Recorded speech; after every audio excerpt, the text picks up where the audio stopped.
Hello, everyone, and thank you for joining me for another restful episode of true, scary stories to help you fall asleep. Today, we have a compilation of some true scary stories that I hope you will enjoy. So without further ado, lay back, relax, and enjoy these true, scary stories.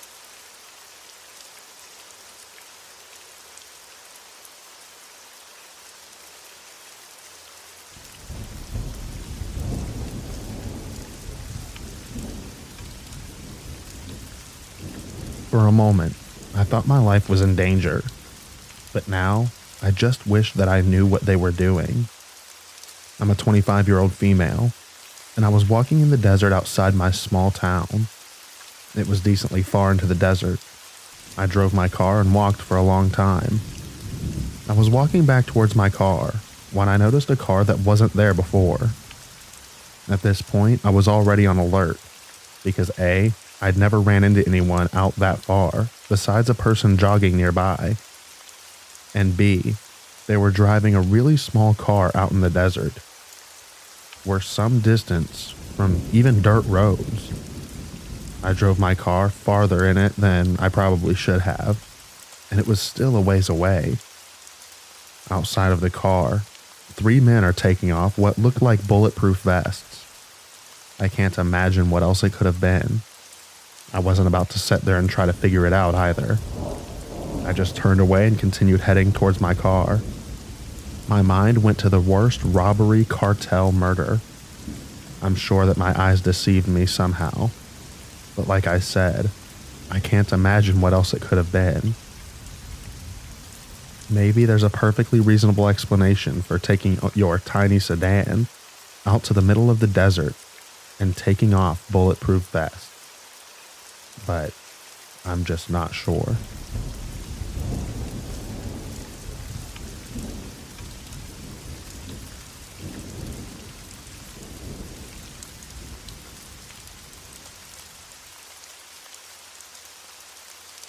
Yet another story from me. Wow, catharsis. I guess this is why I love Reddit. For the story, I'm a 31-year-old female, and I was 15 when this started. I've alluded to it in comments on this subreddit, so I thought that I'd share the full story, since I can't sleep and am oversharing type of person. It started when I went to a movie at the indie theater in my hometown. We had 2 when I was growing up, both owned by the same people, but one theater featured major film/blockbusters. The other did the film festival, well known kind of everywhere, and more indie movies. My French teacher gave an extra credit assignment to see Man on Wire. I think that's what it was called. So I went with a friend to see it, though she wasn't in the class. When we went to the front, there was a very cute older guy that I recognized as a girl in our class. Older brother. I think he was 22 or 23 at the time. He complimented me and offered to comp our tickets, and gave me free popcorn and candy and whatnot, ignoring my much prettier friend. It felt nice to be noticed, so I accepted obviously, and we enjoyed the free movie day. For a little backstory, again, the girl who was his younger sister in my grade used to be a friend of mine, and I had met him many times as a kid, but he was enough older that I didn't think that he recognized me at first, and at the age, I looked more like 19 or 20. The next couple of weeks, I saw him everywhere. Grocery store? Check. Outside my school? Check. Walking home from Safeway? Check. Everywhere. But being 15 and him being cute and older, my idiot butt thought that I was flattering. So I went to the theater again and was with a different friend. Same thing. He gave me free tickets, popcorn, etc. This friend already knew that it happened before because it was a major subject that I had a hot, older guy interested in me. We were so young and we thought that it was so great. He came into the theater during the movie to bring me an extra candy and his number on the back of a receipt. I thought it was so cute.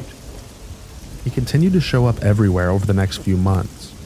At this point, I was halfway through 16, and I was at the same theater with the same friend that I was with the first time. He once again complimented me, saying that I was beautiful, asking if I had a boyfriend and if I liked to party. I said yes. He invited me to his house for a party that he was having. His address was very close to the house that my friend I was with lived in. So I said yes, knowing if I had a sleepover with her, that we could go and I would get to go to my first real party. I wasn't allowed out late, nor was I allowed to go to parties, if I'd ever been invited to a high school party, so it was perfect. We went late so that we wouldn't seem lame, and as we walked up, we could see through the front lit windows to where he was.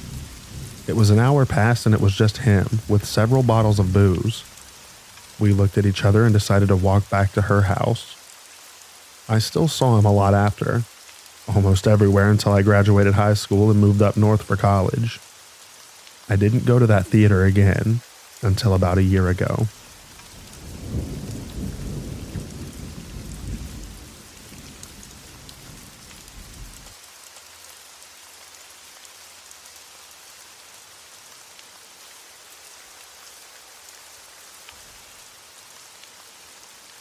My husband and I parked at a nature area shortly after sunset.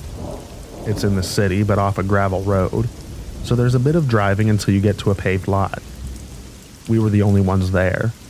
We parked and took some pictures of the sunset. Not even 5 minutes later, another car pulls up and parks right next to us in the whole empty lot. Okay, weird. But some people do stuff like that. They don't get out for the 2 to 3 minutes we're walking around the front of our car. Then we go onto a trail to see the lake. The lot is visible from the trail, and every time we look back, the car either has its headlights on, off, or flashing like someone locked the doors. We keep an eye out in case they followed us, but it doesn't seem like they ever left the parking lot. At this point, it's completely dark out. We walk back to our car after hanging around the trail for about 15 minutes. As soon as I get in the car, the other car turns on. When my husband gets in, the car drives off. They stop at a stop sign for a long time, even though there weren't any cars coming. Then they drove out of sight. I'm not sure what happened. Clearly they were watching us. But why?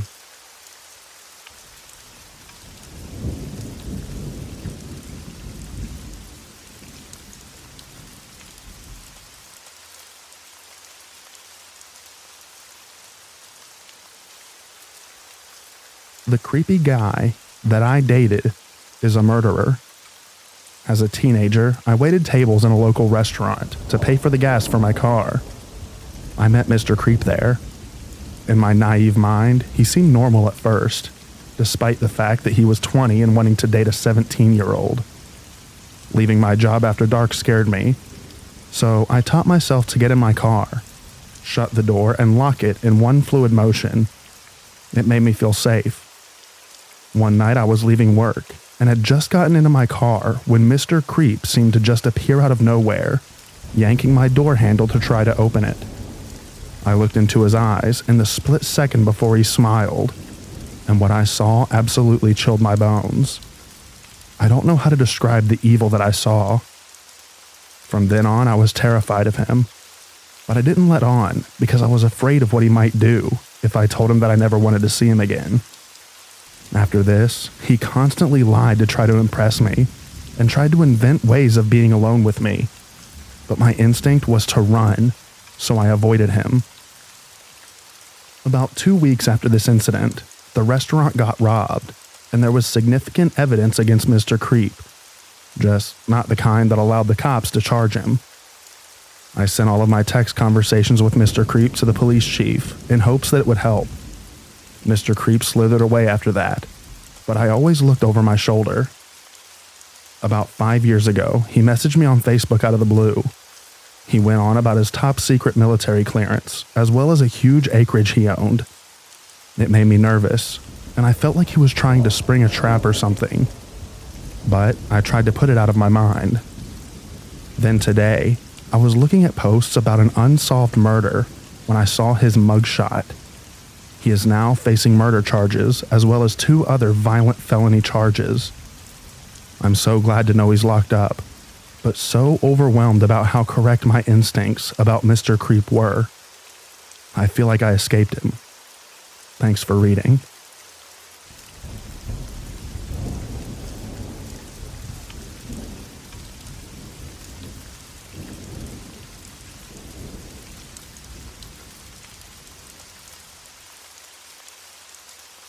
I live with my partner of 10 years in my house. We live in towards the end of a cul-de-sac and are surrounded by woods, but the road itself is residential enough. Recently, she got up around 3 a.m. because she couldn't sleep and came downstairs to the living room. At some point, she saw someone outside sticking a GoPro up to the window. She freaked out and ran upstairs where we called the police. We thought someone was casing the house or trying to actively break in. The cops came and looked around and went. We have an in-law apartment above the garage, where for the past couple of years I've rented out to my best friend for the past 20 years. He's really weird, a bit off, perhaps on the spectrum. And due to the closeness of mine and his relationship, I know that he's very open-minded about a lot of stuff. Generally speaking, he's pretty much addicted to a lot of things. His words. Okay, so I thought that maybe it was him, but I tossed it out of my mind because even that was too weird. Well, it turned out to be him.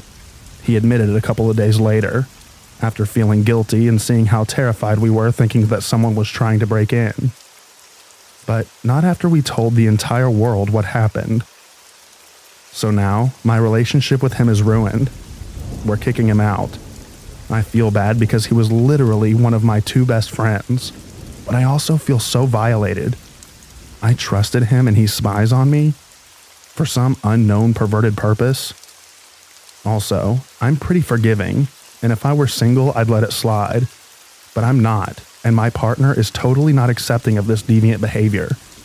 In fact, he's lucky that she didn't go to the police or something. Again, which is only because he is my friend. He expects that we can remain friends. I have to respect my partner, and quite frankly, myself. Plus, now we had to tell everyone we initially told the update, because we don't want them thinking that we're still currently in danger of being robbed or whatever. So now everyone knows. I don't want to be associated with someone who is a creep like that, regardless of being his best friend for 20 years. I'm curious as to anyone else's thoughts. What would you do if you found a very good friend creeping around your house, trying to watch you sleep? I don't know. I don't believe he's harmful, but he's had psychotic episodes in the past. He's had hallucinations at one point in life when he was very stressed. A neighbor that I was talking to said another neighbor said that they had someone looking in their windows one night as well. But I haven't been able to confirm this, and he vehemently denies that this was him. Which, I do believe him. But I'm super gullible, and of course he'd deny it. But again, I haven't confirmed this. It's through the grapevine, though they supposedly got a picture. I feel bad ending the friendship, but it's not practical to continue, and I just want to move on. Another thing is, I know he's had feelings for me, but on the other hand, he seems to be interested in everyone and anyone, so I never really took those feelings too seriously. Not that I don't believe they're real. He's just so odd as a whole. So at first I thought it was just about me. He definitely wanted to watch me, not my partner. And I do believe that that is true. But then when a neighbor might have seen someone at their window too, that's a whole new level. I don't know what I'm going for here, so I'll end this now. But this is weird and unacceptable behavior, right? I shouldn't feel guilty if I do want to end the friendship. Would anyone still be friends if this happened to them? Am I a weirdo for even thinking that I could still be friends with him? Assuming that my partner didn't exist and I didn't tell my entire family about what happened and who it was.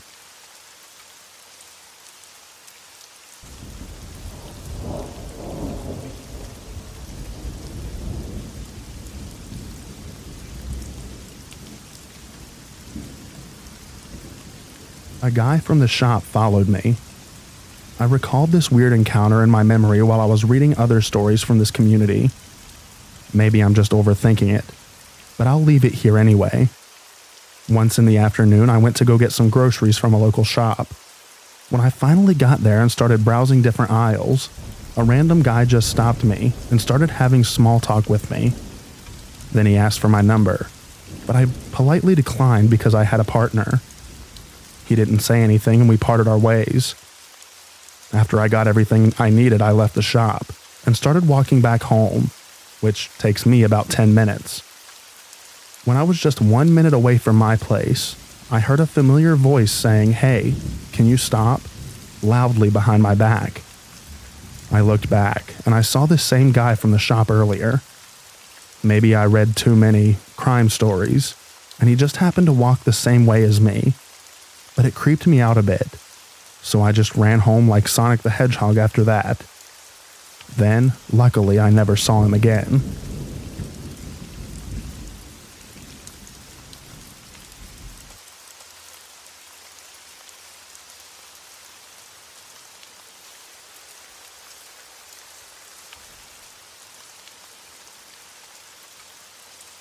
This happened about a year ago. I was riding the bus to a spa for a nice, relaxing massage when a very big dude got on the bus. He started to walk to a seat before stopping directly beside me and staring at me for way too long to be normal. I tried to ignore him because my fight or flight, or flight or fawn in my case, was kicking in, but he was blocking me from exiting my seat. Then he started saying through very mumbled speech how pretty I am and how beautiful my hair is, before reaching out and touching my hair. Here's where I noticed two things about him. One, that he is 100% high on meth, and the other is that he was missing an eye. At this point, I very loudly started saying things like, "You need to move away from me," hoping someone would notice and help. But no one did. He stood over me for 10 minutes before blocking me from getting up/off the bus, and no one said a thing. Eventually lost interest or something, I don't know. But here's the kicker. I found out later that day that this guy was released from a correctional facility only 2 days prior. He has things on his record, like throwing a propane tank through a police car while high on meth. Anyway, that spa trip was very much needed after that experience.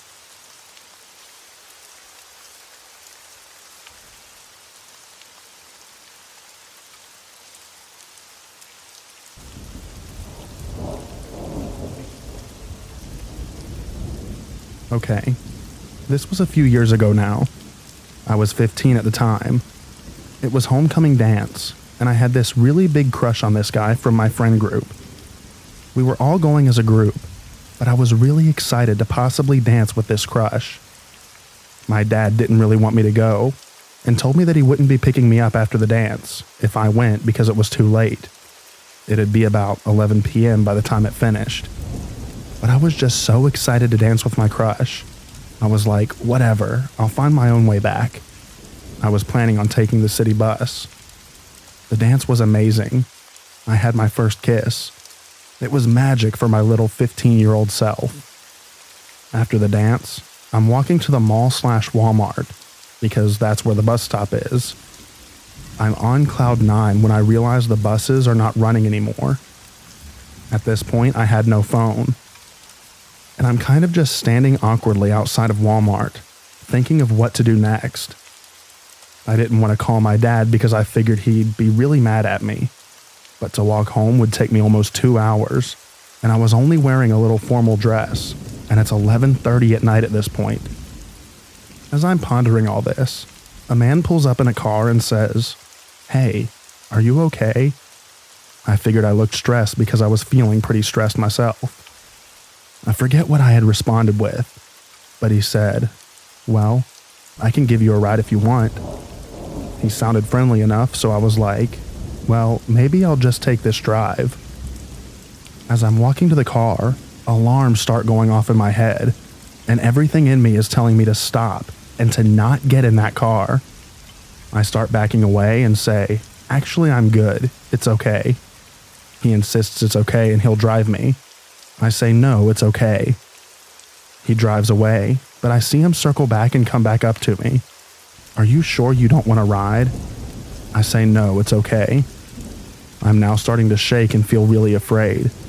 I walk as fast as I can to the nearest payphone, which is in the parking lot of a McDonald's, and I call my dad.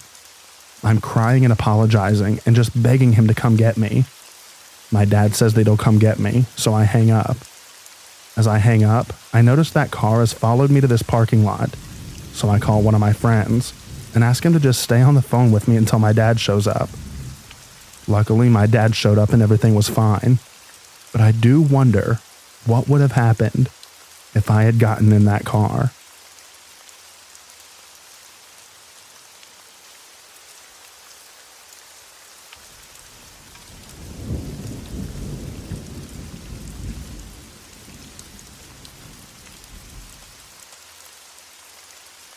Back when I was an 18-year-old female working in a fancy hotel, the maintenance man, a 25-year-old male, was handsome, hardworking, and funny. Over time, we created a friendship, and I found myself comfortable around his presence after a few months. He asked me to go out on a date. We ended up going for dinner, and then for some drinks. I asked him what his last name was, and he replied that it was White. I thought nothing of this, and we moved on. The next day at work, I noticed that his name tag actually revealed his last name was Morrison. I never questioned this to him, but immediately found this to be very strange. When I got home, I told my mom, who immediately said that it was a red flag. A few hours later, she comes up to my room in a panic, saying that the very man that I went on a date with had beaten someone to death when he was 17. He bullied and chased the younger victim to a dead end, where he acted out a prolonged and vicious attack that was so severe that the victim had to have a closed coffin. My mom is an avid investigator when it comes to these things. We never went out again, but I did have to see him at work, which made it very awkward. A few years ago, a friend of mine from school also stabbed a man to death, and another friend punched someone in the face, and they died as a result of the injury.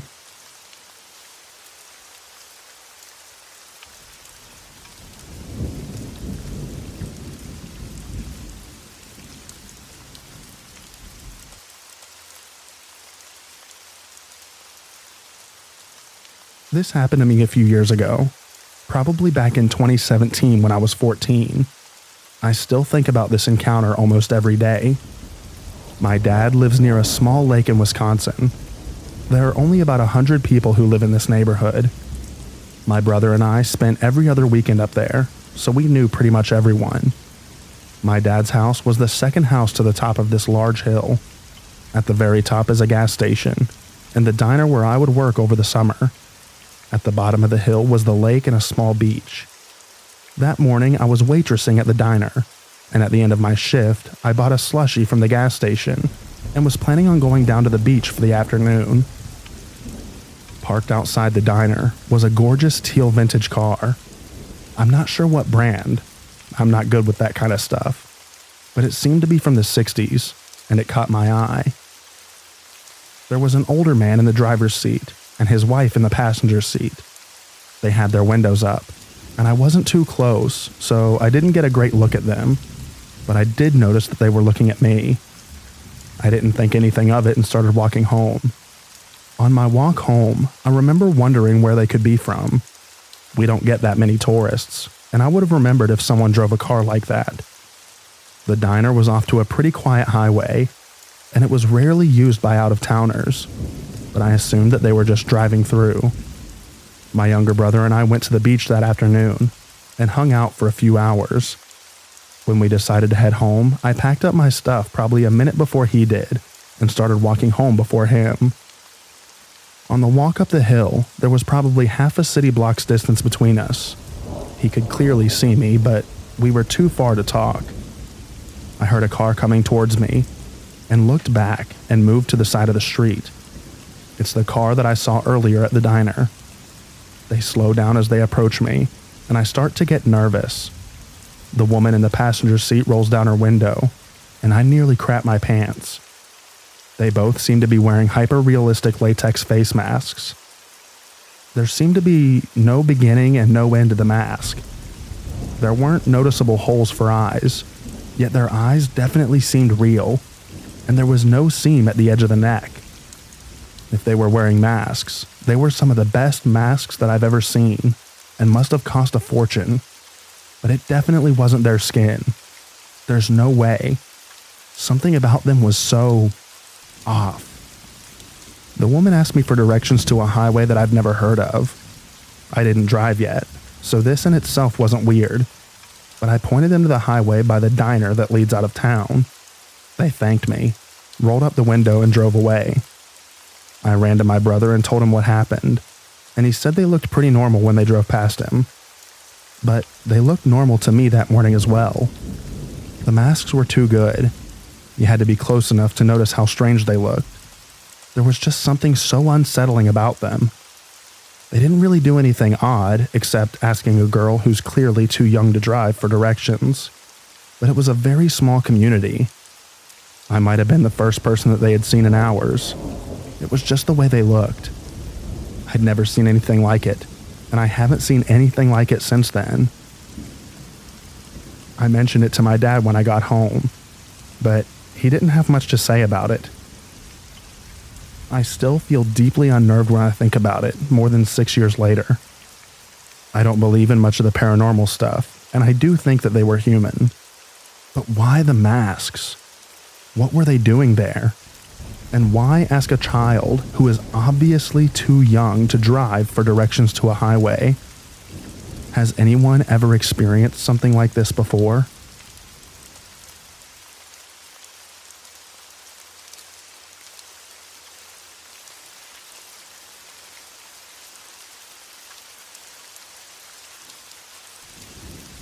From the fall of 1973 through the spring of 1977, I attended the School of the Museum of Fine Arts here in Boston, Massachusetts. Although I took classes from 9 a.m. to 5 p.m. every day, I'd often stay after school until 10 or 11 o'clock at night to do extra work. One evening at around 6:30 p.m., I went into a small room on the upper floor to do my transcendental meditation session. I was sitting there with my eyes closed meditating when a guy that I'd never seen before crept up behind me, put his hand over my mouth, and said in a nasty, threatening tone of voice, "Don't say a word. Do you understand?" I instinctively screamed at the top of my voice, "What the heck are you doing?" The guy fled immediately. Whew, that was a close call. Moreover, it was still light out when it happened. Had I just kept quiet as a mouse, it would have been a really, really bad trip for me, if one gets the drift, especially since the school is located in a really rough area.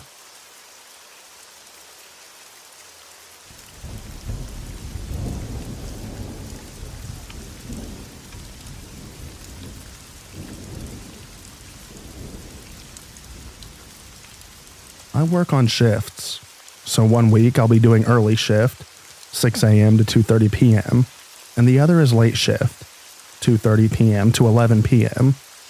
The area I live in is known for being pretty rough, and it's common to have workers lurking around, and I often have been propositioned many times. Also see loads of meth heads about too, especially at night. But one time was strange. I finished work at 11 p.m. and took the 15-minute drive home. When I arrived, I parked my car on the street as normal, having to parallel park between two cars. Once I was parked up, and just before I switched the car off, I noticed a lady run across the road to the entrance of the building where my apartment is. She then just stood there, staring directly at me in the car, without moving or looking away. She was like this for about 2 minutes. Since I still had my car on, I decided to leave the parking space and proceeded to park on the opposite side of the building, where there's a second entrance. As I drove past her standing at the entrance, she was watching me and didn't even take her eyes off me until I was out of sight. I got in the other entrance safely, and I'm not sure where she went after this. My thoughts are this: how did she know that I was heading for that entrance? Why did she wait for me there? Was she trying to get the code to unlock the door so that she can get in the future? Did she have an accomplice hiding around the corner? Did she just want some business? This hasn't happened since, but I think about it regularly and wonder what would have happened if I had gotten out of the car and used that entrance as normal.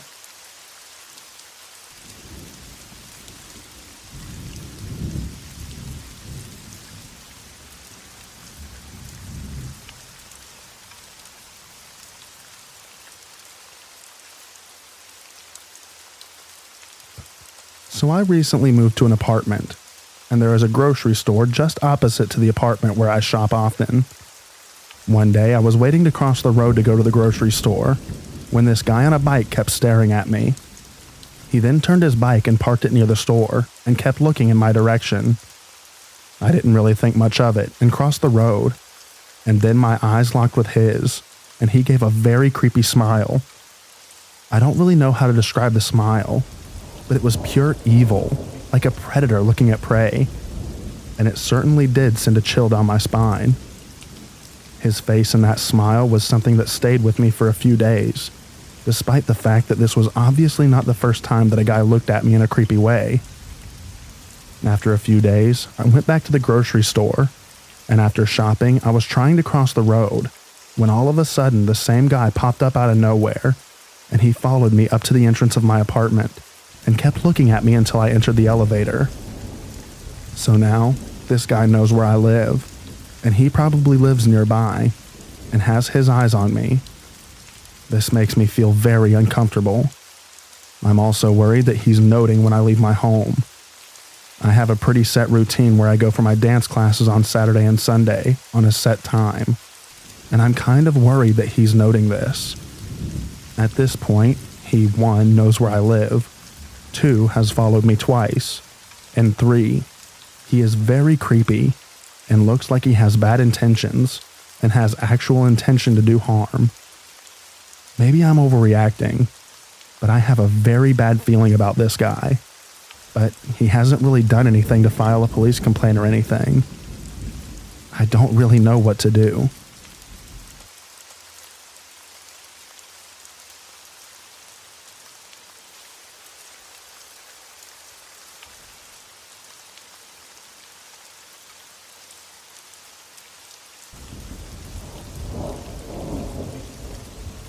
A few years back, I, a 23-year-old female, was driving home after taking my dad to the airport for a late flight.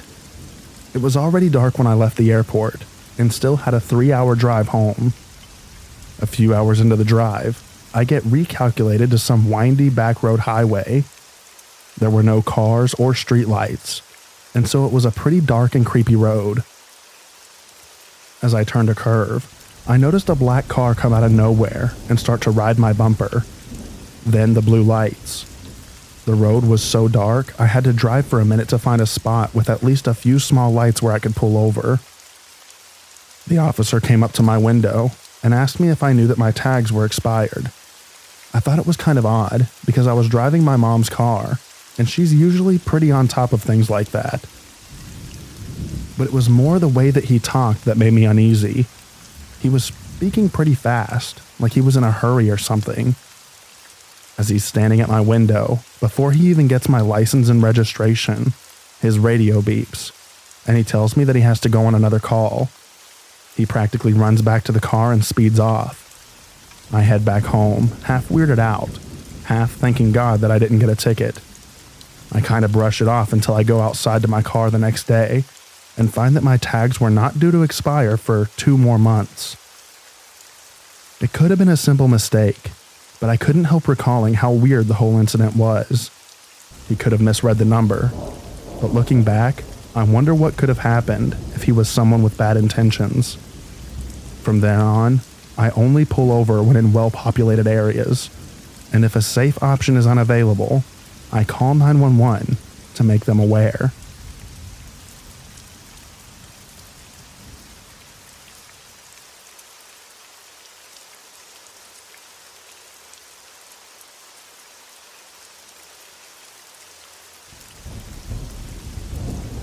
Am I doing something wrong by being nice to the cashier at the grocery store? So, I moved to a new place. I'm Indian, and I frequently go to Indian grocery stores. I've been to this store a couple of times since I moved. I'm short and did something silly during checkout. I was helplessly trying to reach for the divider to separate the groceries in the checkout line. I look around, hoping nobody noticed, and this cashier guy is smiling at the whole situation. I smile back and try to get done with checkout ASAP. From that day onwards, I find this guy trying to grab my attention. He looks at least a decade older than me, quite tall. I find him staring at me quite a lot, walking through the aisles where I'm shopping, just taking glances. This happened twice or thrice, and then he starts walking up to me casually asking questions like, "How are you?" He doesn't seem to come to me when I'm with my friend, but only when I'm alone. I find him lingering around. One day he just gave me a free snack.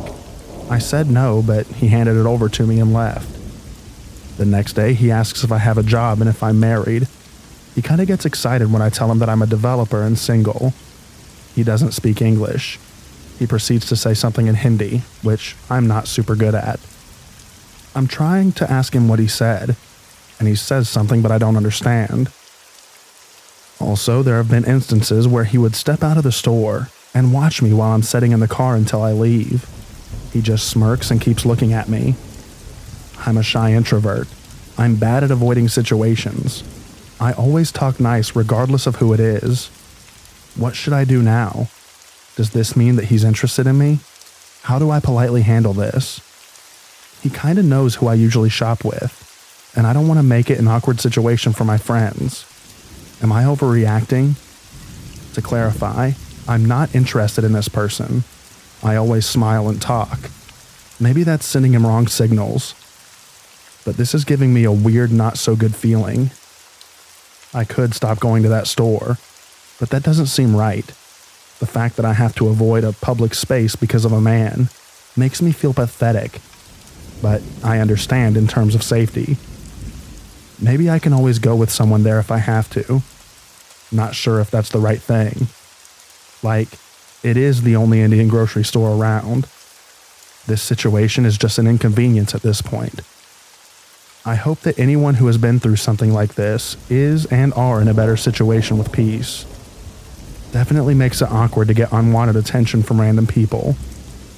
Thank you for the ones who commented on the previous post. I'll avoid going to that store for a long time as much as possible. If I do have to go, I'm going to have my friend with me always.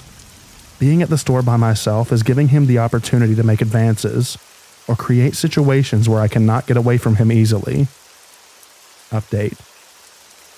Thank you all so much for the replies. It makes me feel less anxious. I'm never going back to that store. I had to go today to get a few things for my friend. She had a surgery. She didn't want to come along. She's fine to go out, but I dragged her with me. She hadn't noticed that man all these months. I've been going to the store alone for the past couple of weeks. So he was just openly flirty today. He would avoid approaching me if I'm with someone. That wasn't the case today. He was outside the store when we reached there. He smiled at us and went inside, then stood at the entrance to get a close-up. He leaned towards me and said hi, just the gesture of waving. Obviously, a lot of people noticed, including my friend. He kept smiling, looking at me all the time. The store manager was there. He didn't seem to bother. After we reached back home, I told my friend that I'm never going back there again. I asked her if I was overreacting and she said no. She's the one who told me to ignore him while shopping and wear headphones. Today was subtle because I was with her. He didn't talk much, otherwise he'd be standing in front of me asking me personal questions. My friend said that she won't take me there for the longest, and decided to go there only if we're in a group of 3 or more, with guys from our friend circle.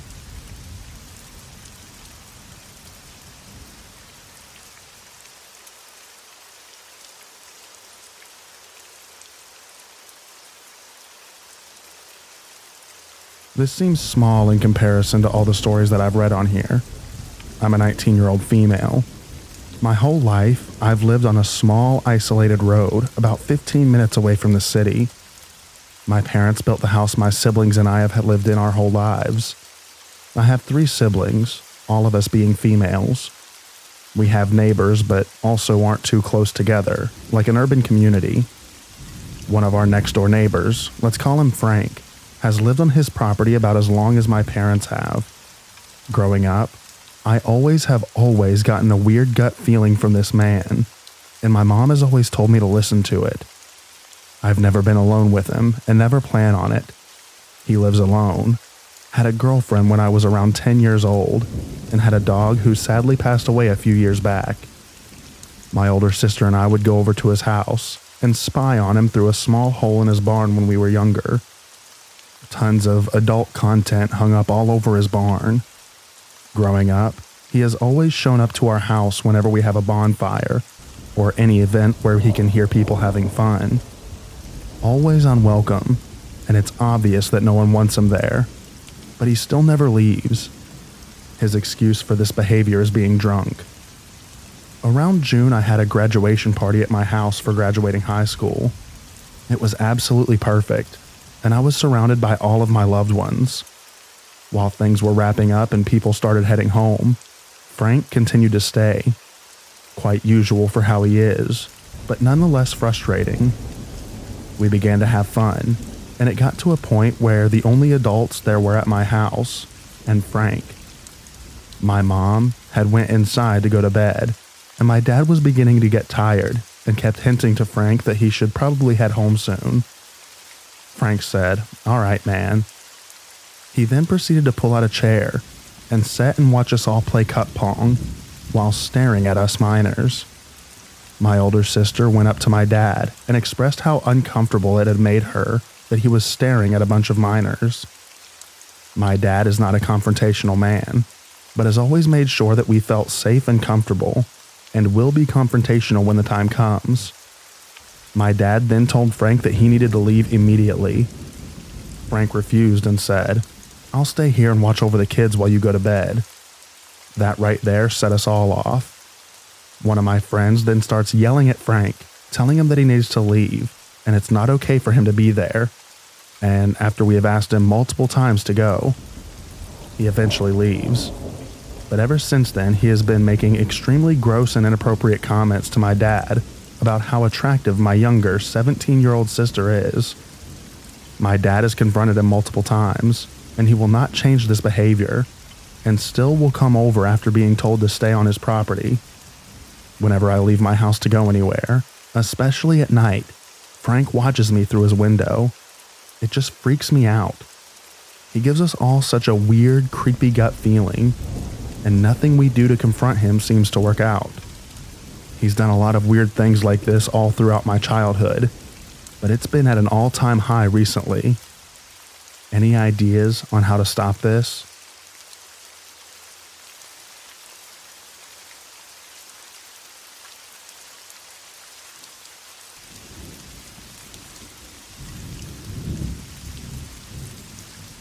When I, a 20-year-old female, was younger, maybe around 13 to 14 years old, I was walking to town with my mother.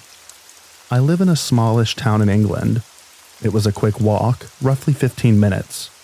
But about 5 minutes after leaving my house, I had one of the most unsettling encounters ever. Whilst walking, there was a man approaching us.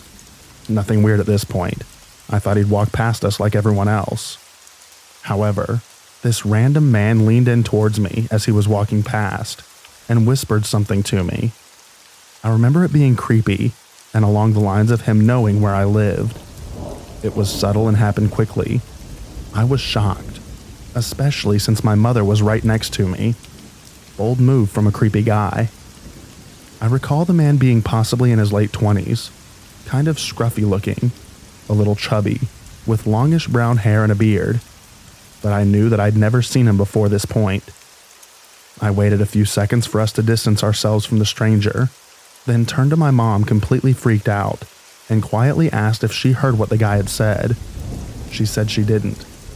I thought maybe I'd misinterpreted the situation, or maybe I misheard him. We kind of brushed it off and continued with our day. I felt uneasy but tried not to think about it. The rest of the day was fairly normal. Until the morning after, when my dad was talking to our neighbor. Neighbor told my dad that during the early hours of the morning, there was a man lurking right outside our houses for some time, hovering around my dad's and neighbor's cars. Now this is really weird, because we live in a kind of closed-off area. The only people we see outside our homes are neighbors, but even they wouldn't come up right to our doors, especially not at like 2 to 3 a.m. Even delivery drivers can't find our house most of the time because we're hidden away. This has never happened before, and never happened again after this, at least to our knowledge. Of course, you can imagine how absolutely terrified I was to hear this. I explained to my dad what had happened the day before, and reminded my mom, kind of an I told you so moment. I felt so scared to be in my own home. I remember calling my friend and talking about the situation. We researched about what we could do, but there really wasn't any action that we could take. Just had to be observant and cautious, I guess. I can't remember much about what happened after that, but I never saw the man again. The whole situation creeps me out, and it doesn't make sense. The man outside my house wasn't confirmed to be the same man that walked past me earlier, as it was too dark to make out any discernible features. But it sure is an amazing coincidence if so. Never knew where to talk about this experience, but I figured it belongs here. I'd love to hear your opinions and theories.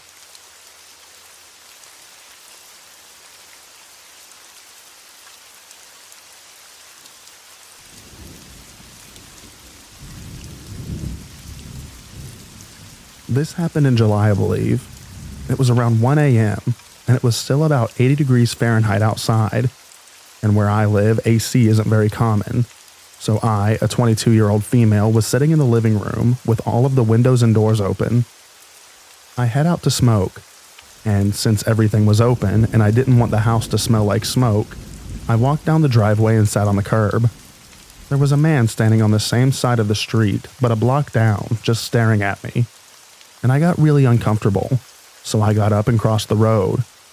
The way my triplex is set up is a 3-car driveway, then a few stairs up that lead into the yard, and then the door to my right, my neighbors straight ahead, and some more stairs to my other neighbors upstairs.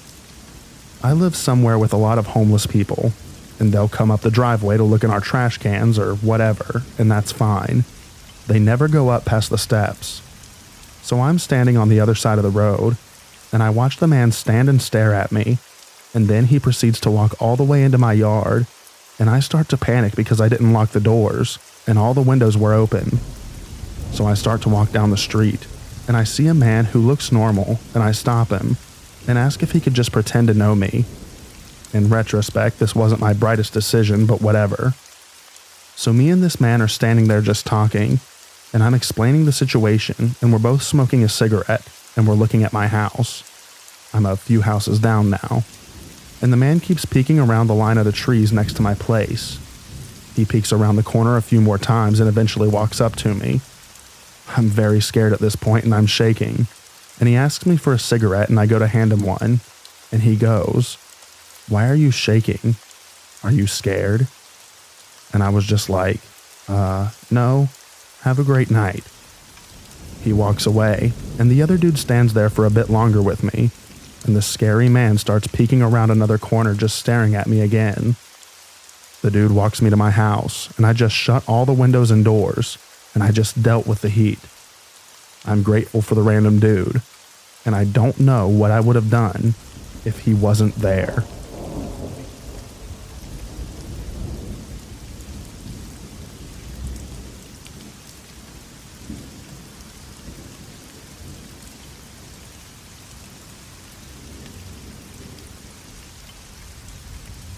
This happened today. 2 hours ago, I got a ride from home from my university. I sat in the car, and the driver rested his elbow on the front passenger seat and kept moving it back. I felt extremely uneasy and felt that he was getting ready to touch me. Right after 10 seconds, we stopped at a traffic signal that I told him I needed to get off. I'd forgotten something in my uni, and he was like, "No, ask someone else to get it for you." And I was like, "No, I can't." I need to go get it myself from my professor."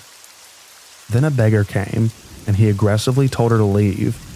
And then another came, and he, instead of asking me to shut the window, aggressively started shutting it himself, touching my knee. I said to just drop me there, and I can walk back to my university. And he was like, "No, I'll take a U-turn ahead and bring you back." And I spent the longest 3 minutes of my life in that car, but his hand was in his lap during the time. The sad part is, I called my mom and let her know that I'll be late. And once I got home, she started blaming my clothes. And once I asked how my dress is not appropriate, she blamed my long legs. My sister blamed my institute for being too liberal. And then such men roaming around to pick up liberal girls.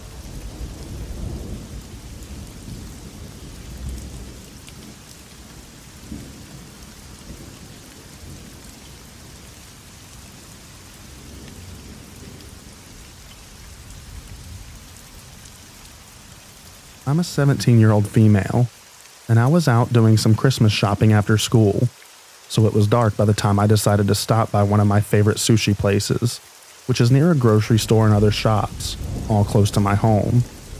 The sushi place is right next to a boba shop, and I peek in to try to see if a friend of mine was working so I could say hi, but I didn't see them, so I turn around and I see this guy standing there trying to get my attention. "Miss, excuse me." I just stare at him for a second, unsure if I should really be talking to this stranger, before he asks if I have any spare cash for him to buy a drink. I tell him, "I don't have cash on me, sorry." And he says it's okay, and I walk into the sushi place. While I wait for my food, I wonder if I should have just offered to buy him a drink, because I'm the type of person who loves to help people, and I feel bad just ignoring those in need. I get my food, and I'm literally about to exit the store when the guy from earlier walks in. He stops by the door, asking the cashier if he knows how he could get some help because he thinks his car got stolen, and that he was from insert name of neighboring city. I pause, because again, I felt bad for not helping him earlier and I was curious. I buy him a drink this time, even offered to buy food. I showed him the menu and he glanced at it and then asked for fried rice, which wasn't on the menu, but I was like, okay, and just bought him the drink. He tells me thanks and asks if I know anything about his car, then randomly asks me if I know where Cold Stone is. At this point, I'm thinking, if I were either homeless or got my car stolen, Cold Stone is the last place I'd want to be. But I explained to him that it's not within walking distance. He's like, oh, and asks me if I would be able to show him the way and maybe give him a ride there. He pulls out cash from his hoodie pocket saying, I could pay you back, $10 for the ride and the drink. Now I'm thinking, you had money and you let me buy you a drink? And why the heck would I give you a ride? I need to leave. So I say no, the drink was my treat. Hope you get your situation figured out. I leave the sushi place. He exits too and starts walking behind/beside me. I get scared and decide to not walk back to my car. Instead, I speed walk into a Rite Aid. I turn into an aisle and see that he's still following me. Miss? Lady, excuse me. I finally turn around and asks if he needs anything else. You were going to give me a ride? No, I can't. Oh, okay. Sorry. He walks away. I pace around the back corner of the store for a while, terrified if he's still in the store or waiting for me outside. Also, my phone had died, so I left it in the car. In the store, I see a dad with his daughter. Looked like a middle schooler, and I go up to them. I finally start crying, and I say that there was a man talking to me, and if they could please walk with me back to my car. The dad asks where I parked, agrees, and a few minutes later we leave Rite Aid. I'm still in tears, poorly explaining the situation. I point out my car as we approach. The dad says, okay, we'll wait here until you leave. Make sure to check your back seat. I do, and I even check my trunk because I'm so paranoid. I thank them over and over before driving off, and I just sobbed the whole way home because I don't know what exactly was going on with that man, or why he wanted to go to my car.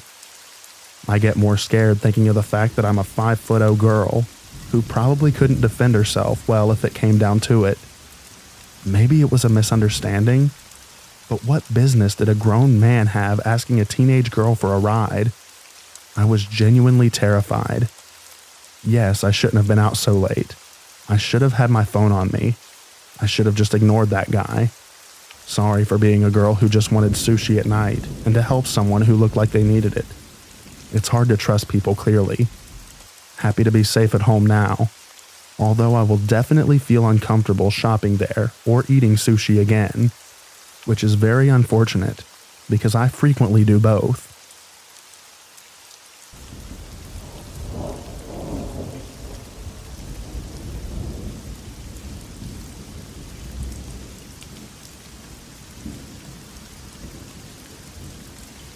Exchange students sometimes have the worst.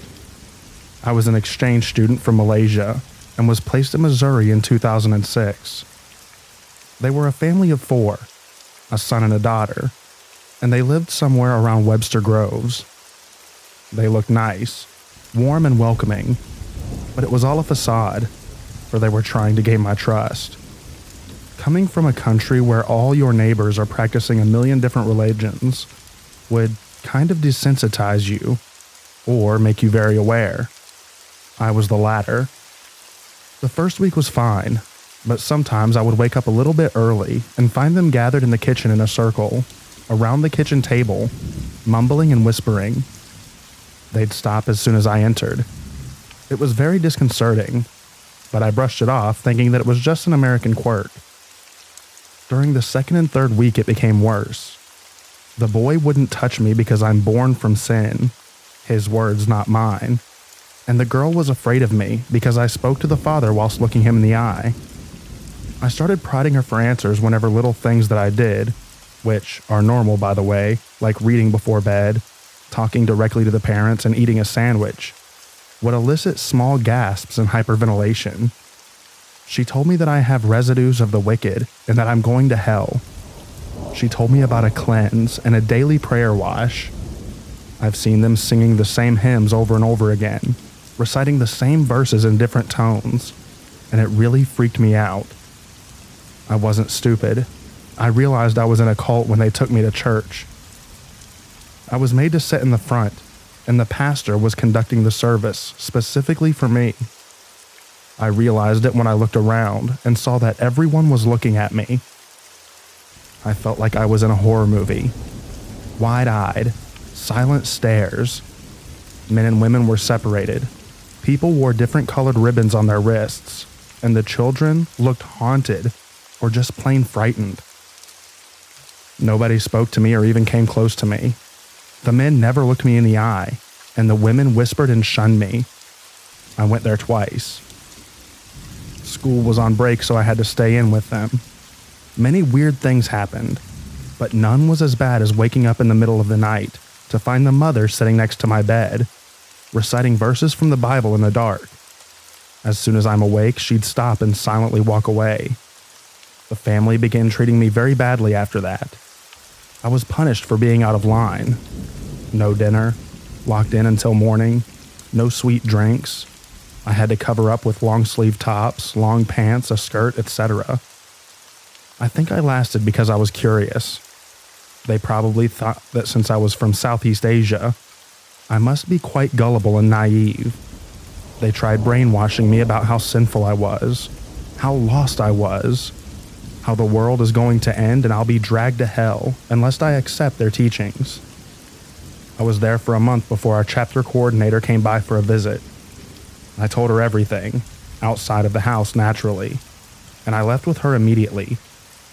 We came back with a group of people from the exchange organization about an hour later, and found them in the midst of burning the things of the sinful non-believer. Thankfully, my passport and other relevant documentation was untouched. I never found out what kind of cult they were.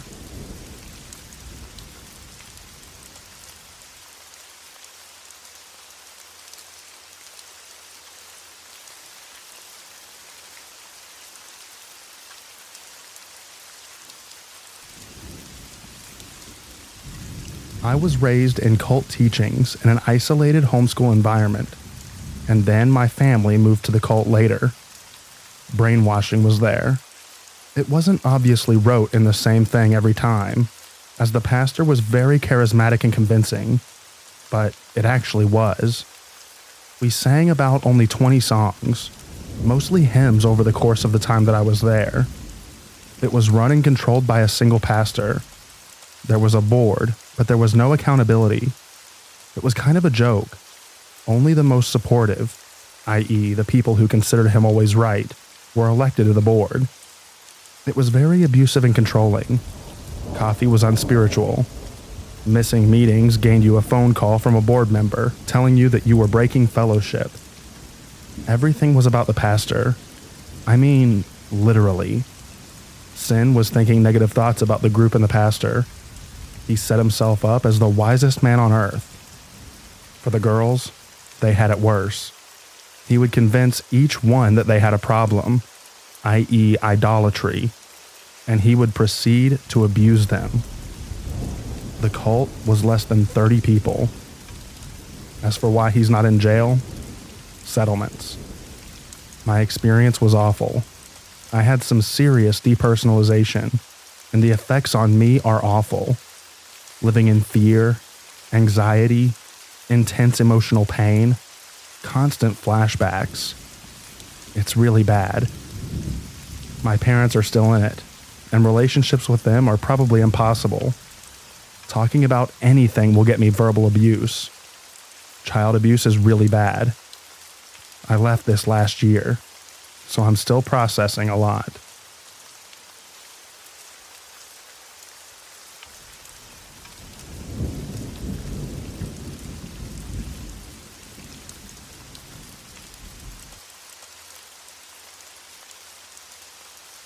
I want to try to be concise and still give a proper breakdown of my time growing up in a cult.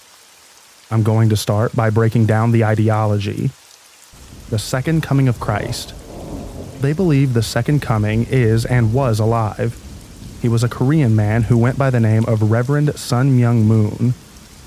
He was given the mission by Jesus in a vision when he was 16 years old on a mountaintop, and it is his purpose to create an example of the ideal family, so all may shape their families in its likeness and create an ideal world. Restoration of the fall. Jesus forgives your sins, but what about restoring humanity to what it was before the fall, by paying spiritual indemnities and cleansing humanity of those sins in the first place? Their idea of indemnity is almost like paying karma forward. You can put yourself through misery to either pay for past mistakes of humanity or to ensure that good things will happen in the future. You can pay indemnity by 1. Living in a van for years and years on one of their task forces, fundraising by selling candles or wind chimes, sometimes more than 14 hours a day. 2. Getting an arranged marriage after abstaining from absolutely any contact with the opposite sex all of your life, by the Reverend himself, or now your parents, thereby overcoming the temptation of the fall by denying your desires and obeying the church completely. Actually, this is the most important aspect to the church, that you get matched and blessed their word for marriage. It is the only thing that will eventually restore humanity. 3. Converting other members. 4. Doing hundreds or thousands of bows to a picture of Reverend Moon every night for about X amount of days. 5. Taking cold showers every day for X days. 6. Fasting. You can drink water for a provincial number of days, either 3, 7, 21, or 40. Note, you must do a 7-day fast before you get to get married. 7. Giving money offerings to the church. The church also started charging for ancestor liberation in the last couple of decades. Just like old school Catholics, you can pay to have your dear old granddad hoisted out of the pits of hell. Since the church is Korean, they have deep resentment towards the Japanese, and ancestor liberation can be thousands of dollars per person liberated. For Americans, I think it was little over 100, I think. 8. Beat yourself to repetitive chants on an approved spirit cleansing event. 9. Or basically denying yourself of any human comfort or need for some time. Some do sleep deprivation conditions. There's a lot else, but I can't keep going. Growing up in the church. There are countless strange rituals in the church. Like on your birthday, you and your whole family has to wake up at 5 a.m., go to the altar of Reverend Moon, say a prayer and offer food. When the ritual is almost over, the birthday kid usually has to take the food and offer some to each of the family members, and you always leave some on the altar. There are countless stories told to the second generation. Children born from marriages approved by Reverend Moon. We were supposed to have been born as purely as Jesus, without original sin. Of members who left the church and immediately got hit by a bus, or became prostitutes and died from ODing, or unalived themselves out of guilt. Koreans. Korea in the church is seen as the New Jerusalem, Koreans being the new chosen people. Every leader in the church is a Korean, despite the religion's heavy unification of world cultures and religions overtones. Koreans often were the only match to other Koreans. None of Moon's kids were allowed to marry anyone other than a Korean. Japanese members have always been in the church's cash cow, guilting them into paying more in tithing and overcharging them for everything. Americans got their fair share of that too. The church often comes up with a new ceremony, like a holy wine ceremony, where drinking this new blessed wine, usually juice, will heal you of all of your sins. That, of course, you have to pay to get into. Sometimes they just make a big plea for extra money, like their total life offering, which was something like, if you paid the church $16,000, you would never have to pay them for anything again, which was a lie. Some members took out second mortgages on their houses to pay these offerings. My wrists are seriously hurting from typing this much, so I'll leave some space for questions. I haven't even made a dent in the beliefs, rituals, or culture of the church yet. Update. I will say, in response to people in this thread who ask how someone could fall for this, and how people could stay in for so long, cults like this never approach it like, hey, a Korean guy is the Messiah. You want to join? They take you through steps, almost like Scientology, but not so clearly defined. The Unification Church was going around in America in the 70s preaching a true love and family values, stuff many people, especially people with Christian backgrounds, can get behind. The church does have heavy Christian influence, so much of the language is the same, but they'll start discussing these things with you, like the evils of the world. If Jesus restored the world, then why would there need to be a second coming? We should prepare ourselves for the next Messiah. A Messiah is exactly what we need. How else can we right the wrongs of this world? Once you get them going on that, you just pump them up with all of the same religious feel-good stuff. God is our Father. God is watching out for you. He wants the best for you. God hurts when you don't do what's right.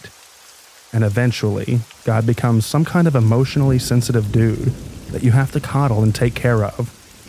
Then, once your members are pumped, they're living in vans, they're trying to recruit other people. That's when you start with the deeper stuff. You know the Messiah is here. The tension has been building to this moment for literally years. The members are overjoyed and can't wait to do anything that this guy says, so that they can be like Jesus' first disciples. No one thinks they're a victim. They think they're literally saving the world. It appealed to a lot of people who were raised Christian, but were dissatisfied with the contradictions or shortcomings of their parents' religions. Anyways, sorry for the block of text. I'm done. For now.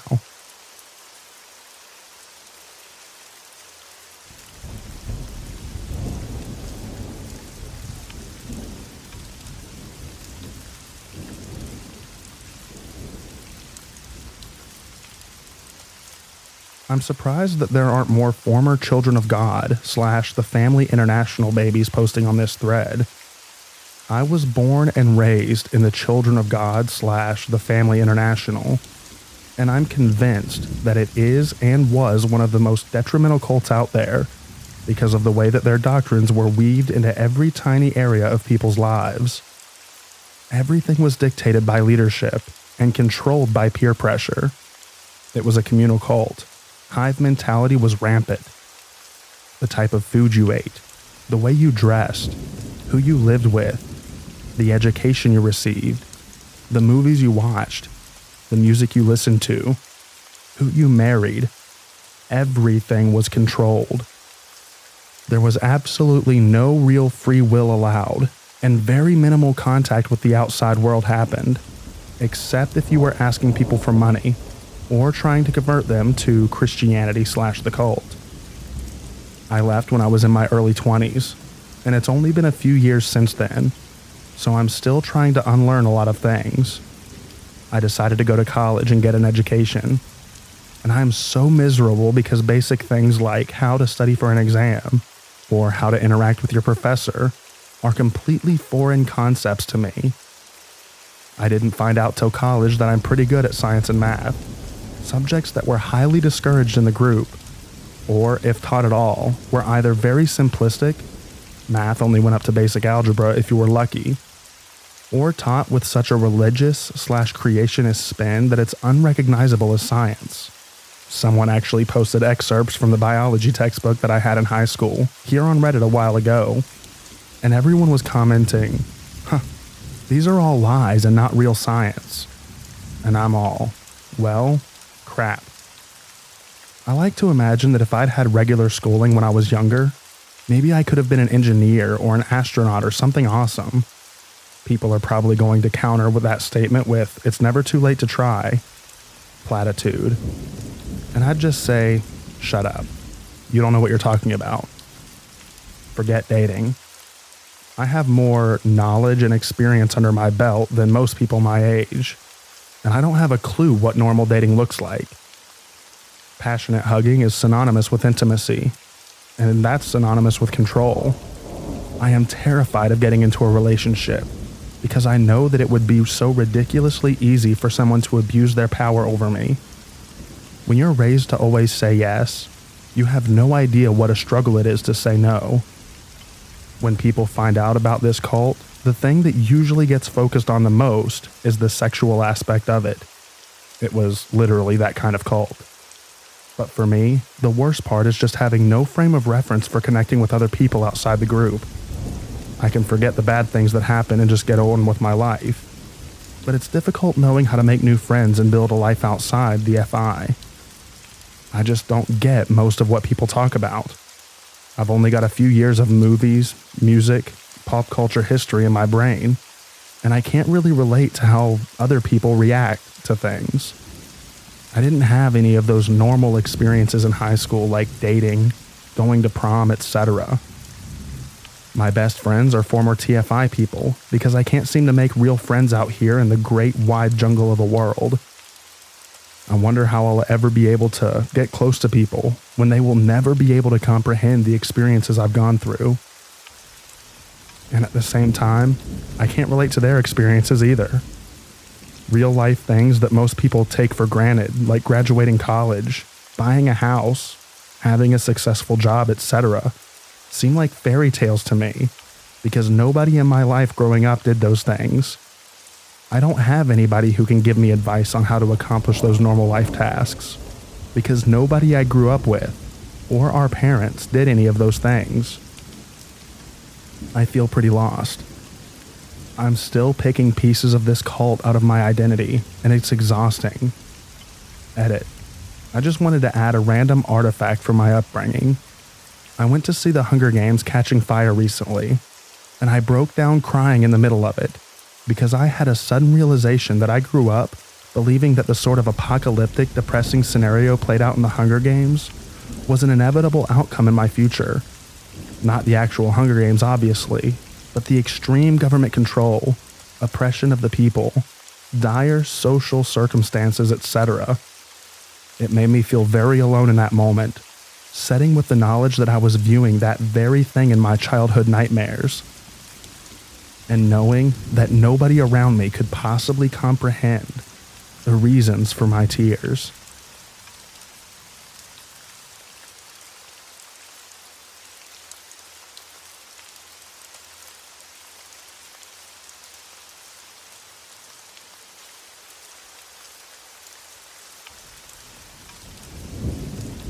I was raised in a cult.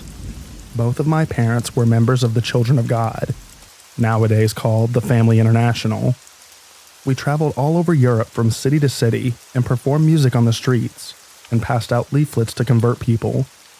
I have many brothers and sisters, mostly from different dads, as the philosophy of the sect was kind of rooted in the free love hippie movement. There are some pretty serious and I think conclusive accusations of child abuse within the sect. But thankfully, my parents didn't do that. My stepdad, however, physically and verbally abused us, as corporal punishment was very encouraged. He never got caught, although we frequently showed overt signs of abuse. But since we weren't ever in one place for more than a couple of days, well, you get the picture. We were, of course, all homeschooled too, which I hated, since that was also a constant source of abuse. My stepdad taught me timetables by asking me repeatedly, what's X times Y? And if I'd get the result wrong, I'd get slapped on the fingers with a cooking spoon, as many times as the result was. Thankfully, my parents got out of the sect by the time that I was about 13 years old. My stepdad didn't give up his habits though, which continued until I was old enough to fight back. Settling into regular school was very difficult, as I was constantly and heavily bullied for wearing secondhand clothes, not speaking German very well, and just being completely different. After a couple of years though, I went from worst in the class to best, and being kind of accepted. Nowadays, I still have some lingering issues, which I'm not sure if they'll ever be fixable. One of them is trust issues, which has also prevented me so far from seeking therapy. It's all a very long time ago too, and I've pretty much made my peace with all of it already. I think my parents got out of the sect before it got really crazy.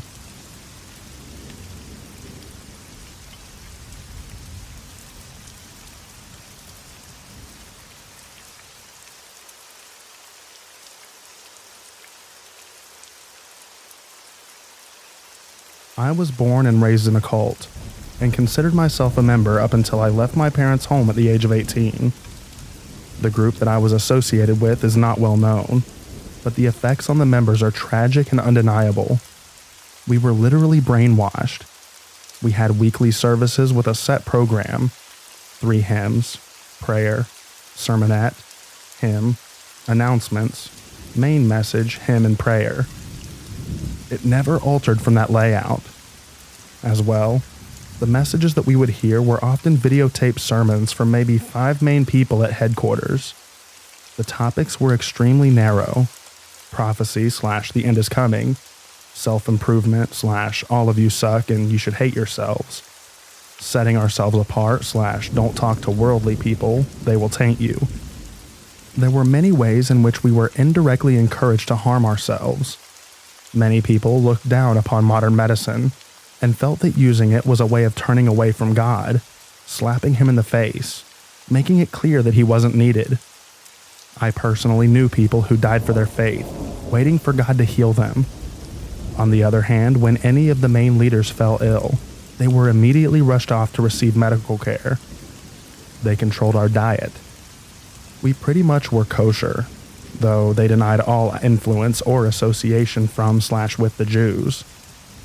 There were annual days of fasting, and whenever the leadership would scare up enough drama within the members, they would declare a church-wide fast, so we could all get closer to God and resolve our issues.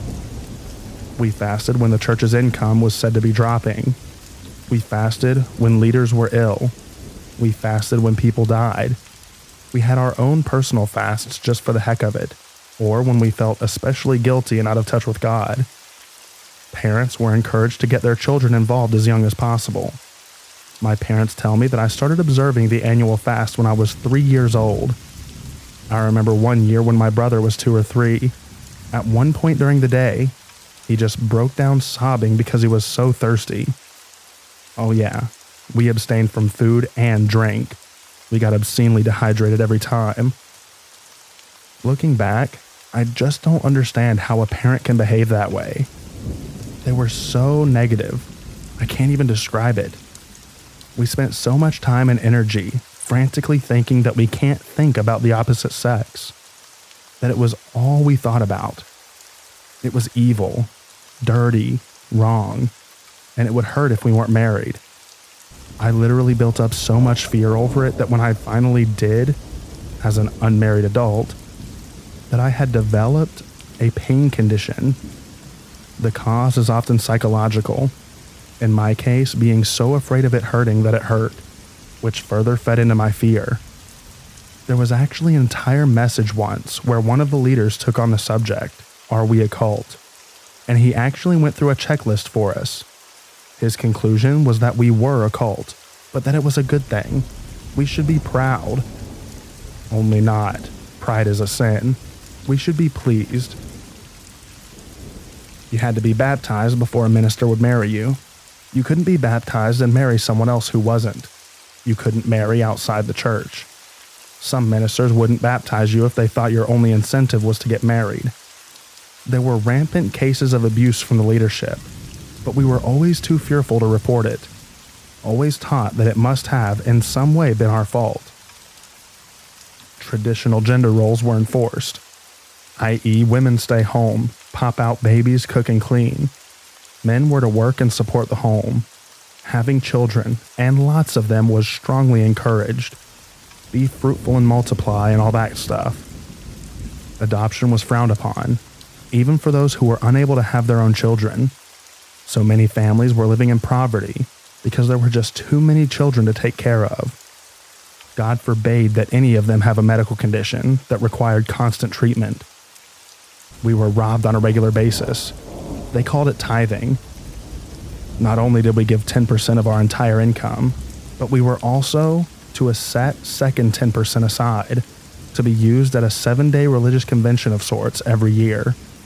And on every third year, we would give an additional 10% to the church. Imagine losing 20% of your income every year and 30% every third year. Imagine being poor to begin with.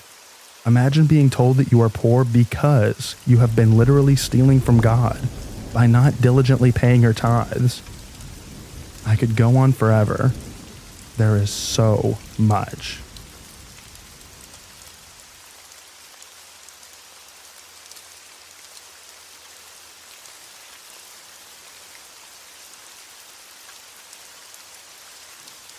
I was into drugs and trouble when I was a teenager, and as a last-ditch effort, my parents shipped me off to a fundamentalist Christian treatment center a couple of states away when I was 17. While I did actually end up turning my life around as a result of the whole thing, it sort of ended up being an out-of-the-frying-pan and into-the-fire experience, in that once I'd completed the program, which was over a year long, I ended up moving in with a guy who worked there and becoming involved in a church youth group that, unbeknownst to me, of course, was a cult in its initial embryonic stages. It's a long story, but the guy that I moved in with was renting from this guy who was a heavy metal drummer who'd gotten saved and become something of a self-proclaimed prophet within the local charismatic Christian scene, and acquired the inevitable cult following that comes along with something like that. I got sucked into his social circle because I was young, insecure, and naive, and because I'd just gotten done spending 15 months steeped in a culture of biblical literalism and charismatic fervor, after a few years of doing as many drugs as I could get my hands on. Take note, drugs tend to have a detrimental effect on the developing mind. One of the girls in the youth group that hung around our place got her school to invite this guy to an assembly program. He brought some musician friends of his, played a show, and afterwards talked to the auditorium full of students about his experiences growing up poor and getting sucked in the sex, drugs, and rock and roll thing. Afterward, the school invited him to come back and do the same thing the following year.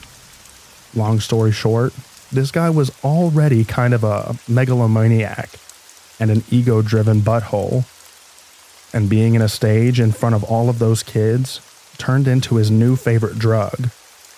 It's hard to explain the process by which I and all of my friends at the time were sort of mentally seduced into devoting our entire lives to helping this guy build an empire of heavy metal high school assembly programs. But within a year, we were all raising money doing car washes, grocery baggings, and soon manning tables of merch that just straight up soliciting donations to funnel straight into this guy's pockets. Ostensibly, it was all going to fund these high school programs that we were responsible for booking as many of as possible, because the programs were to be free to the schools, but he was actually charging the schools for the Lyceum productions under the table. This is actually really hard to talk about. At the same time, there was a heavy Christian aspect to the whole thing.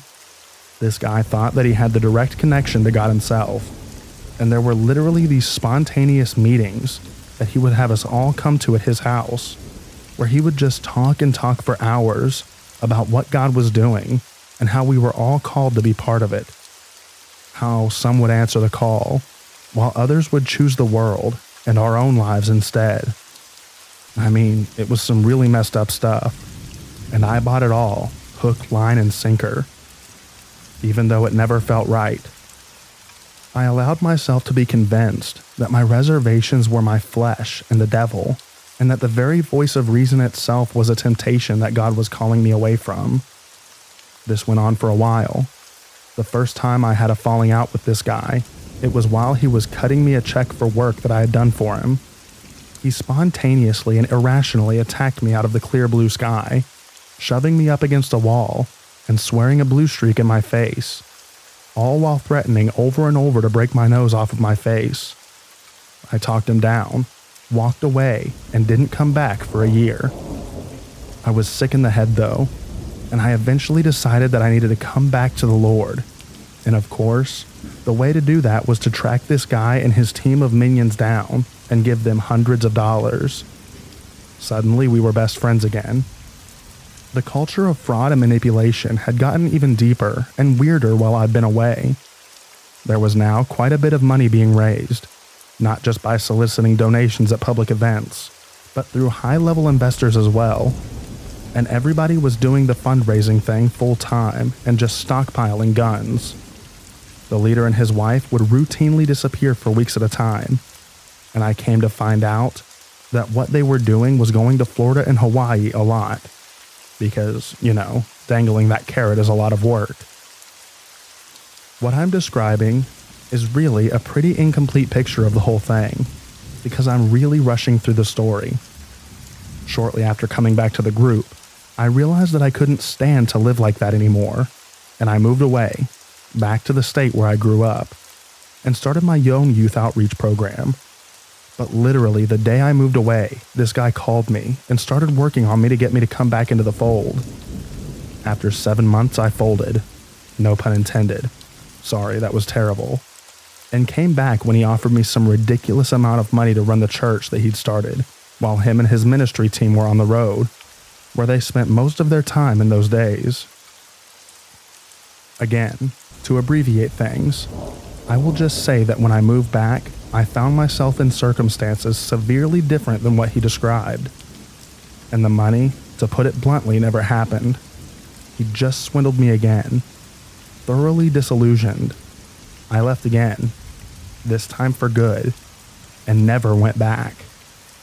After about a year, I relapsed under the mental, whatever the heck you call it, that happens to your mind after 5 years of what I just described, and spent the better part of a decade just working at a coffee shop and getting as drunk and stoned as I could afford to be every night.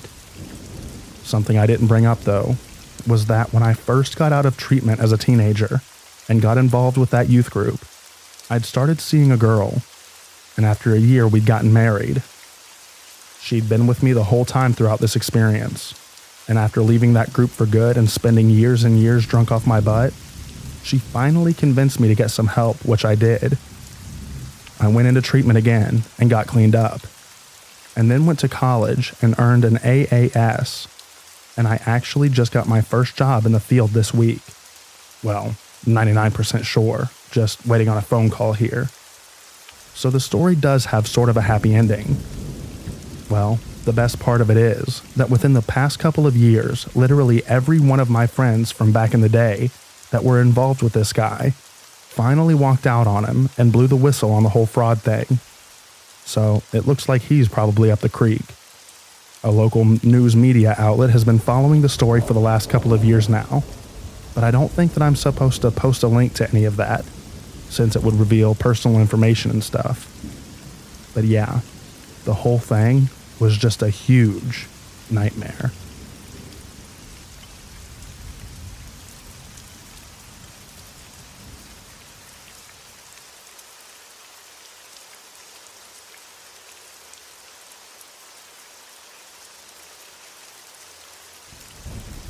It's very difficult for me to talk about this, but maybe it's time. Note, I'm 27 now, and this all happened when I was 18 and 19 years old. I wasn't raised in church. My grandparents grew up with very religious parents and didn't want to force anything on us. That being said, in high school, I got very curious about God, religion, etc.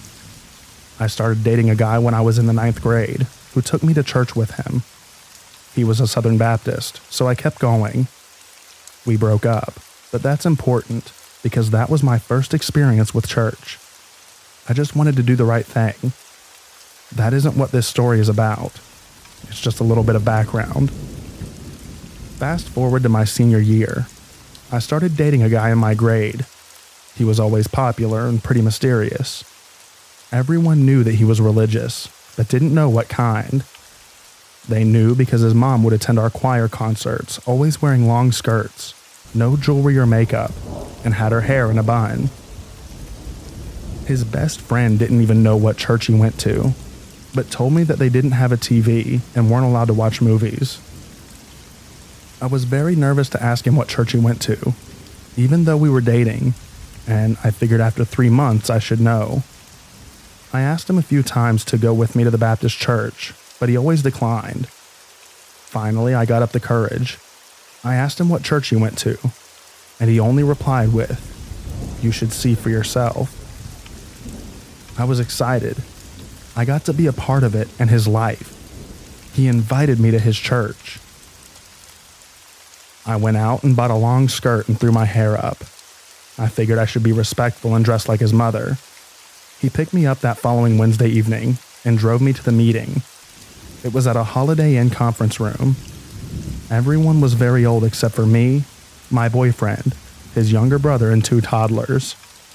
The meeting, that's what they called it, was run by 2 very elderly women from Ireland. Pretty sure it was Ireland. I could barely understand them, but the Bibles they used were normal Bibles, so I didn't feel too uncomfortable. They had a hymnal that just said hymns on the front. Everyone sang a cappella. There were never instruments. It was a very strange evening, but because they used a typical Bible, I figured it was fine. I eventually stopped attending the Baptist church that I was part of and went strictly to my boyfriend's meetings. Wednesdays were held at the Holiday Inn, and Sundays were held in various friends' houses. Every member was called a friend. The meetings weren't huge, maybe 10 to 20 people. Each fall and spring, though, they held conventions. They would be on someone's farm and would be every friend in the state, and sometimes a few surrounding states. Those were very, very big. We would stay in quarters and listen to people speak from the Bible. You also had a chance to stand up and read a verse that meant something to you. This all happened very slowly, and over the course of 2 years or so. I must have been obsessed with just trying to do the right thing and follow Jesus, because I didn't notice that I was being brainwashed. I ended up living with him. I have no idea to this day how that transition ever happened, or if my parents ever wondered where I was. My parents were in the middle of a messy divorce, and honestly probably didn't notice that I was gone. My boyfriend's mom didn't believe in using hospitals or doctors and took a holistic approach to her family's and my health. She had me on different vitamins every day of the week. I was already very skinny, but over time, I lost even more weight. I probably got down to about 80 or 90 pounds. She also gave me iodine drops under my tongue every day. This all led to me being severely underweight, and I had stopped sleeping almost completely. I think the doctors said that it was all the vitamin B12 in my system. While in a hazy state of mind, I ended up getting baptized in a lake at one of the conventions. Shortly thereafter, when we went home, I started having panic attacks. Everything from this time is such a blur to me. Such a blur. I eventually had one big panic attack that threw me over the edge. I had a complete mental breakdown. I remember a few things very vividly. I tried to read the Bible to calm down, and I couldn't read anymore. Everything was just shapes and blobs. This led to more crying. My dad remarried 2 weeks after the divorce, and married a woman named Nikki. I was convinced that they were both Satan because of this. I tried to jump off of a very high hill near my house that I was staying at. I would have at the very least broken many bones if not died. I thought I was already dead, and was convinced that their house was a coffin, and they were burying me outside, and my soul was just overhearing it all. I guess they realized that something was wrong, and probably didn't want to be liable, because they found my dad's number and told him to come get me. I fought going, and cried and screamed, but my dad took me back to his house. I didn't sleep that night again, and thought that his house was the Twin Towers, and I was stuck inside as they were falling down. I started seeing small rainbows everywhere. My brain was totally screwed up, you guys. The next day, my dad and stepmom took me to a behavioral health hospital. I remember that it was the day that Steve Irwin died, because my dad told me in the waiting room, and I thought for sure that he murdered Steve Irwin, and that's how he knew that he was dead.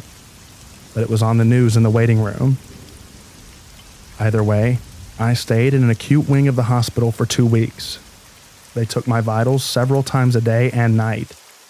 I had to go to group therapy sessions and drink inshore all day until I was finally up to a healthy weight. That man and his family really messed me up. I hope that I never see them again. It's almost 10 years later, and I still have nightmares about them. I had one last night, actually. They're mostly just present in the dream. I had the courage to finally try and Google the name of their cult. It took some digging, but they're called 2x2s. Sorry that this was so long. So much happened to me. This is just all I can remember.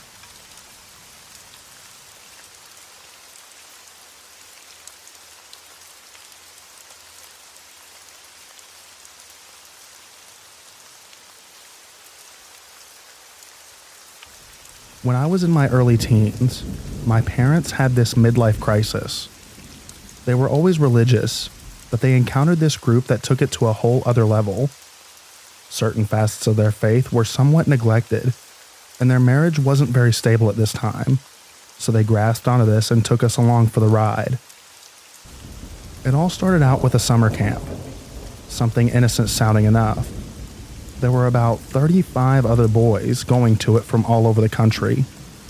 I would later realize this summer camp wasn't really about swimming, playing games and sports, going on day trips to places like Niagara Falls or Washington, D.C. It was the first stage of their recruitment to join.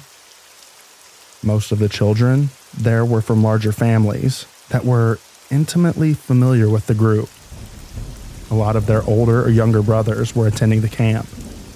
Most of them had gone for years because the purpose of the program was to draw in boys to their boarding school. In fact, the camp took place at the boarding school campus. After the summer program was over, my brother wanted to go there for high school instead of local public school. I had really no desire to go to the public school after the absolutely horribly 8th grade year that I had at the middle school next door. So that, coupled with the pressure of my parents and brother, had me going to the boarding school that September. Things started off decently. There wasn't much pressure, but it was a very religious school. Prayers several times a day. There was the option to go to church every morning, and instruction was completely from their unique Catholic perspective in every way. I would attend this school for 3 years, 2 on, 1 off, and my graduate year. The school really served as the second stage to their organizational recruitment. Not everyone who attended joined or was expected to join, but those who showed enough fervor or interest were groomed to becoming full-time members. When I was 16, I knew full well that I wasn't ever going to join the group. But my brother did. I'm not sure if my brother just never had much luck with girls, but he decided to forgo all of that for the cause and joined right after he completed high school. For the most part, I never really realized how far out this organization was until years later, when I had a crisis in my own religious faith and became a non-believer and saw how they treated the many people who left the group over time. Most, if not all, who leave the group don't lose their faith, but there is a lot of ostracizing. While in the school, we did a lot of things with the rest of the group, including protesting campaigns for things that we didn't fully understand, attended some of their Saturday meetings at their headquarters, events, conferences, marches, etc. Their methods were not extreme, but they fostered a severe us versus the world mentality. Rock music was satanic. Anyone who didn't embrace our version of belief and morals was a monster and horrible person. Everything was seen in black and white, and they couldn't comprehend how somebody could disagree on one thing with them, yet agree in many other things. At their meetings, they did a lot of patting themselves on the back by talking of their campaigns and the supposed success of them, how they were going to bring the world back to order, which according to them meant their version of Catholicism. Most of them didn't even like the Pope at the time because he wasn't fire and brimstone enough. Speaking of that, a lesser talked about subject publicly, but strongly believed and discussed privately, was that the world was going to enter this period of death, destruction, and end times that would last many years. Even they prepared for it in some ways, by building a sort of bomb shelter in one of the buildings. This would then be followed by a 1,000-year reign of Mary, in which they would lead the world back to religion, and it would be happy times and glory to be had for all. My brother even bought into this stuff a lot when he was younger, mocking me for my interest in technology, because it isn't going to do you any good when the nukes fall and there is no electricity. That was probably just a harmless tease on his part, but it always irritated me that he actually thought living like a hermit was the best, most productive use of our lives, or that foregoing technology was wise, because you might have to live without it at some point. As it is, my parents still like the group. I see my brother once, maybe twice a year, and I don't really communicate with anyone there anymore. For years, though, my brother didn't want to visit us. He was always terrible about planning it and acted like it was unimportant. It did bother my parents that he had separated himself from us to such an extent, but now that they are more religious than ever, they see it as a good thing that he is doing there.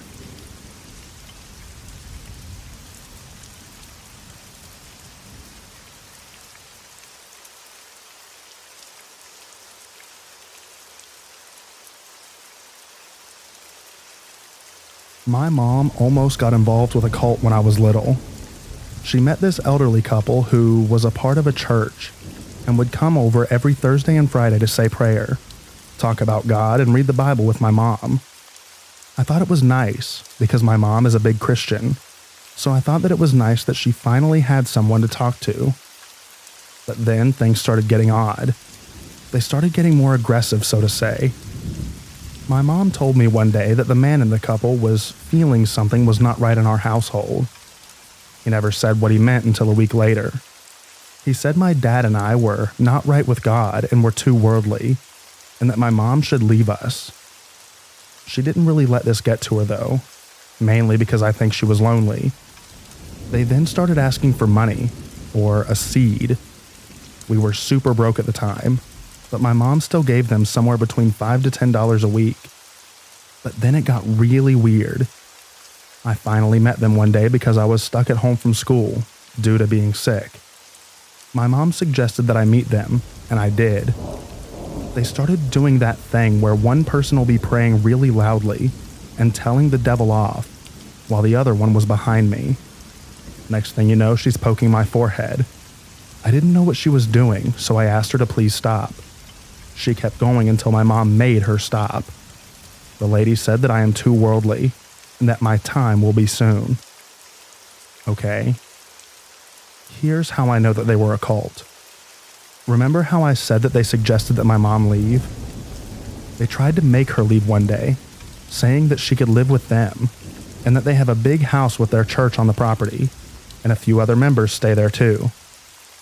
My mom obviously said no, but they were not having it. They basically tried to mentally force my mom into going. She said it worked a little, but she knew what was right.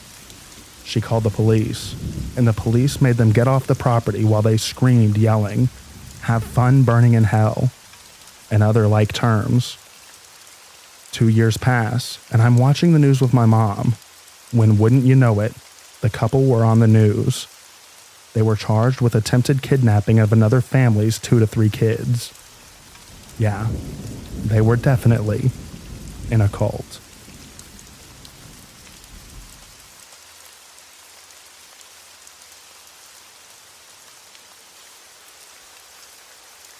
Thank you so much for listening to all of the stories in this video. I hope you enjoyed them. I also hope that you enjoy the extra rain at the end. Get a good night's sleep, everyone, and I'll read to you in the next video. Bye-bye now.